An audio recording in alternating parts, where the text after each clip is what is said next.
En 2012, el banco más grande del mundo fue atrapado lavando dinero para el cártel de Sinaloa.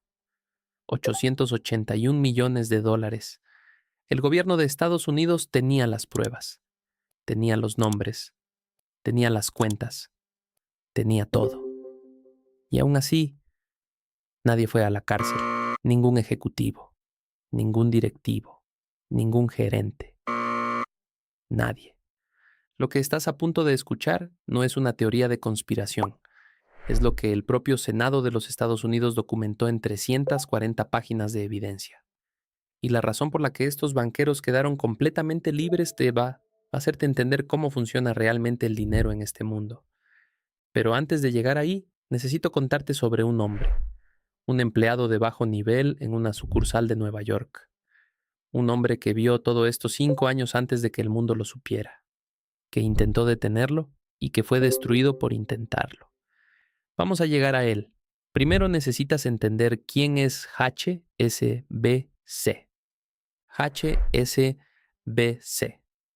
Hong Kong and Shanghai Banking Corporation, uno de los 5 bancos más grandes del planeta, con operaciones en más de 85 países, más de 2,5 millones de clientes corporativos, un balance de activos que supera los 2.4 billones de dólares. Para ponerlo en perspectiva, eso es más grande que la economía entera de Francia. Y su historia comienza en 1865, en Hong Kong, en pleno apogeo del Imperio Británico. El banco fue fundado específicamente para una sola cosa: financiar el comercio de opio entre China y la India, el negocio más lucrativo del siglo XIX. El Imperio Británico controlaba las rutas de opio y necesitaba una institución financiera que manejara el dinero. HSBC fue esa institución. Nació del negocio de las drogas. Esto se vuelve relevante más adelante. Con el paso de las décadas, HSBC creció, se expandió, compró bancos en todo el mundo y para los años 90 y 2000 se había convertido en el banco responsable por excelencia. Campañas de publicidad sobre diversidad y sustentabilidad, premios éticos, reportes anuales hablando de valores corporativos. La imagen pública de HSBC era la de una institución seria, confiable, global. Pero había una división que no salía en los folletos: HSBC México. Y lo que pasaba ahí era completamente diferente a cualquier imagen que el banco proyectaba al mundo. Para entender lo que HSBC México estaba haciendo, primero tienes que entender el problema que tiene el narcotráfico con el dinero en efectivo. Parece contradictorio, pero uno de los mayores dolores de cabeza de un cártel no es conseguir el dinero, es usarlo. El cartel de Sinaloa, en ese momento bajo la dirección de Joaquín El Chapo Guzmán, generaba estimaciones conservadoras de entre 3 y 4 mil millones de dólares anuales solo en el mercado de Estados Unidos. Cocaína, heroína, metanfetamina. Todo se vendía en efectivo. Billetes de 20, de 50, de 100 dólares, acumulados en bodegas, en casas de seguridad, en maletines. El problema es que el dinero en efectivo no sirve para construir un imperio. No puedes comprar propiedades a nombre de una empresa sin levantar sospechas. No puedes pagar nóminas de cientos de empleados con bolsas de billetes. No puedes invertir en negocios legales, en ganado, en bienes raíces, sin que alguien pregunte de dónde salió ese dinero. Para que el dinero sucio sea útil, primero tiene que convertirse en dinero limpio. Y para eso necesitas un banco. Aquí es exactamente donde entra HSBC México. Lo que el Senado de Estados Unidos documentó es una operación que cuando la escuchas no puedes creer que fue real durante tantos años. Los cárteles comenzaron a depositar efectivo en sucursales de HSBC México a través de un sistema aparentemente sencillo: casas de cambio, negocios de cambio de divisas, establecimientos que en México operan en cada esquina y que por diseño manejan grandes cantidades de efectivo en distintas monedas. Los cárteles usaban estas casas de cambio como intermediarios. Depositaban los dólares ahí y desde ahí el dinero entraba al sistema de HSBC México como si fueran transacciones de cambio normales. Pero el detalle más increíble, el detalle que cuando lo lees no puedes creerlo. Los investigadores del Senado documentaron que los cárteles llegaron a usar cajas físicas, cajas de cartón, diseñadas específicamente con las medidas exactas para que cupieran por las ventanillas de los cajeros de las sucursales de HSBC en México, cajas llenas de billetes, que entraban perfecto por la ventana del banco, como si fuera una operación de logística normal. Millones de dólares en cajas por la ventanilla del banco. Y los empleados lo sabían, los supervisores lo sabían. El sistema interno de alertas antilavado de HSBC se activó cientos de veces. Cientos. Y esas alertas fueron ignoradas, catalogadas como falsas alarmas, archivadas sistemáticamente durante años. No fue un error, no fue un descuido, fue una decisión. El área de cumplimiento y antilavado de HSBC para las Américas era, según el propio reporte del Senado, un desastre operativo intencional. En 2010, el banco tenía tantas alertas de transacciones sospechosas pendientes de revisar, que simplemente decidió cerrar 252,000 de ellas, sin revisarlas, solo para limpiar el sistema y reducir el número de reportes que tenían que entregar a los reguladores. 252,000 alertas, cerradas, sin abrir. El jefe del área de cumplimiento de HSBC para las Américas, un hombre llamado David Bagley, eventualmente tuvo que comparecer ante el Senado. Lo que dijo ahí fue una de las escenas más surrealistas de todo el caso. Frente a los senadores, Bagley anunció su renuncia en vivo.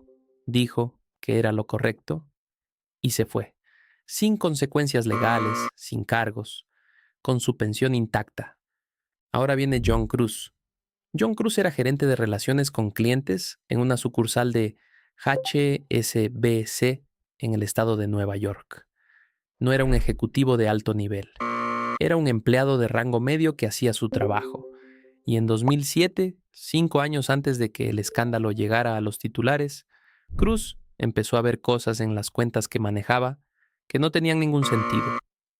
Cuentas que recibían transferencias de varios millones de dólares de empresas sin historial verificable, nombres que aparecían en múltiples cuentas distintas, con información personal diferente en cada una, patrones de movimiento de dinero que cualquier persona con entrenamiento básico en antilavado reconocería de inmediato como actividad sospechosa.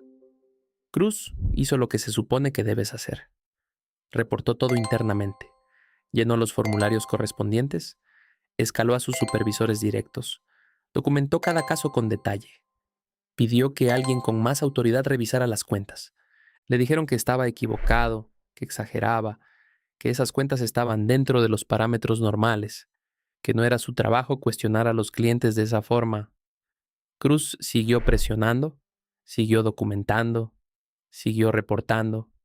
Lo despidieron. John Cruz perdió su trabajo. Luego intentó llevar su información a los reguladores externos, al FBI, a periodistas. Fue ignorado prácticamente por todos. Pasó años siendo descartado como un empleado resentido con un cuento inventado. Mientras tanto, el sistema que había intentado exponer seguía operando sin interrupciones. En 2012, el Subcomité Permanente de Investigaciones del Senado de los Estados Unidos publicó su reporte. 340 páginas. Investigación de varios años, docenas de testigos, miles de documentos internos de HSBC obtenidos bajo requerimiento legal. El reporte documentaba cómo HSBCE había facilitado el lavado de 881 millones de dólares para el cártel de Sinaloa y para los Zetas, dos de los cárteles más violentos de la historia de México. El cártel de Sinaloa, responsable de decenas de miles de muertes. Los Zetas, responsables de algunas de las masacres más brutales registradas en suelo mexicano. Pero el lavado de dinero para los cárteles no era la única violación. El reporte también documentaba que HSBC había procesado transacciones por más de 7,000 millones de dólares para bancos de Irán, Libia, Sudán, Corea del Norte y Myanmar. Países en los que Estados Unidos tiene sanciones económicas por razones que van desde el financiamiento del terrorismo hasta el desarrollo de armas nucleares. HSBC les estaba ayudando a mover dinero por el sistema financiero internacional, burlando esas sanciones, al mismo tiempo que lavaba dinero para los cárteles. Todo documentado, todo en el reporte, todo con nombres y fechas. Y entonces llegó el momento que el mundo esperaba. El Departamento de Justicia de los Estados Unidos iba a actuar. Iban a procesar a los responsables. Iban a mandar un mensaje claro de que nadie está por encima de la ley. En diciembre de 2012, el Departamento de Justicia anunció su decisión. HSBC pagaría una multa, la multa más grande jamás impuesta a una institución financiera hasta ese momento, $1.900 millones. ¿Parece mucho? Ese año, HSBC reportó ganancias de $22.000 millones. La multa equivalía exactamente a 5 semanas de ganancias. 5 semanas. Un banco que durante años había facilitado el lavado de cientos de millones de dólares para asesinos, pagó el equivalente a 5 semanas de sus ganancias normales y siguió operando. Ningún ejecutivo fue a la cárcel. Ningún ejecutivo fue acusado formalmente. Ningún ejecutivo tuvo que enfrentar un juicio. El director general de HSBC, Stuart Gulliver, no solo conservó su cargo, ese mismo año recibió un paquete de compensación de $16 millones, más que el año anterior. El acuerdo que firmó HSBC con el Departamento de Justicia se llama un acuerdo de enjuiciamiento diferido. Lo que significa en términos prácticos es lo siguiente. El banco admite haber cometido las violaciones, paga la multa, y los cargos criminales quedan suspendidos durante 5 años mientras el banco demuestra que ha mejorado sus controles internos. Si pasa ese periodo sin nuevos problemas, los cargos se archivan para siempre. No hay condena criminal, no hay antecedente penal, no hay ningún ejecutivo que tenga que decirle a sus nietos que fue a la cárcel. El funcionario del Departamento de Justicia que anunció el acuerdo, el subsecretario de Justicia Lanny Breuer, fue directo sobre la razón.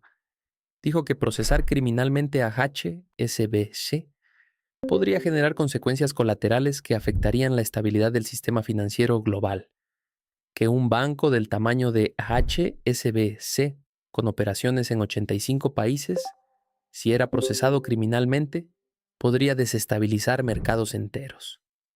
En otras palabras, HSBC era demasiado grande para ir a la cárcel. De esa declaración nació un término que desde entonces define nuestra era financiera. Too big to jail. Demasiado grande para la cárcel. Una categoría de impunidad reservada exclusivamente para los que manejan suficiente dinero. Años después, John Cruz ganó una demanda por despido injustificado contra HSBC. Recibió una compensación económica. El banco no admitió haber actuado mal al despedirlo. El hombre que intentó detener todo en 2007 obtuvo algo de justicia económica. Años después, cuando el escándalo ya era historia vieja y los ejecutivos responsables ya habían cobrado sus bonos y se habían retirado.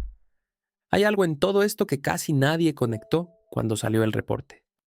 Regresa a lo que te dije al principio. HSBC fue fundado en 1865 para financiar el comercio de opio, el negocio de drogas más lucrativo del siglo XIX. Un negocio que el Imperio Británico construyó deliberadamente para crear millones de adictos en China y mantener una balanza comercial favorable. 147 años después, ese mismo banco estaba facilitando el negocio de drogas más lucrativo del siglo XXI. El mismo mecanismo, el mismo principio. El dinero fluye, las instituciones lo procesan, y quienes sufren las consecuencias son los que están más lejos del sistema. No es una conspiración, es un patrón que lleva 150 años funcionando. Y la pregunta que nadie en los grandes medios hizo en voz alta es esta. Si el gobierno de los Estados Unidos tenía indicios desde años, antes de que HSBC estaba operando fuera de la ley, ¿por qué esperó tanto? ¿Quién más en el sistema financiero estaba usando el mismo método? ¿Y cuántos John Cruz habrá habido en otros bancos? viendo lo mismo siendo ignorados de la misma manera. No tenemos todas las respuestas, pero lo que sí sabemos es que en este sistema hay reglas para los que tienen poco dinero y reglas completamente diferentes para los que tienen demasiado. John Cruz dijo en una entrevista años después que lo que más le dolió no fue perder su trabajo, lo que más le dolió fue darse cuenta de que las instituciones que se supone deben proteger al sistema eran parte del mismo sistema que él intentaba proteger. ¿Crees que la multa de 5 semanas de ganancias es suficiente justicia? ¿O crees que hay algo más que debería haber pasado? Déjame tu respuesta en los comentarios. Quiero saber qué piensas. Y si quieres seguir viendo cómo funciona el dinero que nadie quiere que veas, ya sabes dónde estamos.